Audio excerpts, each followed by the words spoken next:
हालत बहुत ज़्यादा ख़राब हो चुकी थी। बार बार हमारे पास तकरार आ रही थी कि वहाँ पर खड्डे बहुत ज़्यादा हो गए हैं।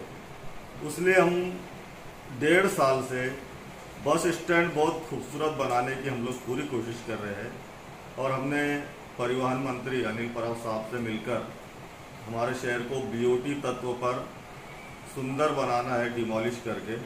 ऐसे हमने उनसे मंजूरी भी ले ली है, लेकिन कुछ वजूहात के बिना पर अनिल परब साहब अभी कार्यालय में ज़्यादा वक्त नहीं दे पा रहे हैं, इसलिए वो काम पेंडिंग रह गया हमारा। हम हर हफ्ते जाकर उसका फॉलोअप लेते हैं और जल्द ही ये जो हमारा धुलिया शहर का बस स्टैंड है इसको हम बहुत खूबसूरत बनाएंगे। और जैसा कि अभी ज़्यादा बारिश की वजह से जो खड्डे वगैरह हो गए थे उसकी कुछ तकरार आई, तो मैं जैसे ही रात में मुंबई से आया मैंने अपने कार्यकर्ताओं को आदेश किया कि कल किसी भी हाल में जो हमारा बस स्टैंड है वो खड्डे मुक्त होना चाहिए। उसके लिए हमने पूरी यंत्रणा वहाँ पर बुलाई और आज हमने बस स्टैंड को डबर और मुरूम वगैरह डालकर वहाँ पर रोलिंग किया है और अनकरीब ही धुलिया शहर का बस स्टैंड हम लोग बहुत ही सुंदर खूबसूरत बनाने वाले हैं। राजू वो पूरा फोटो खा रहा है।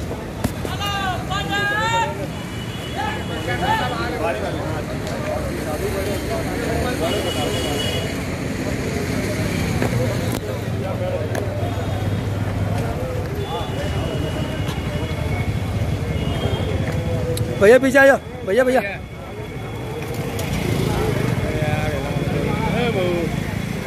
पीछे आ जाओ भैया, बार आएंगे यहाँ से।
पहला बारी को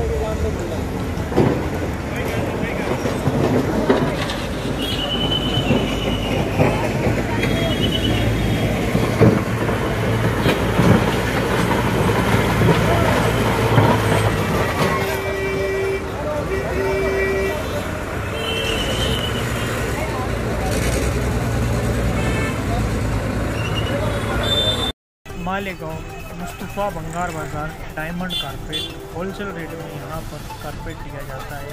हमारा पता याद रखें, मालेगांव मुस्तफ़ा बंगार बाज़ार डायमंड कारपेट।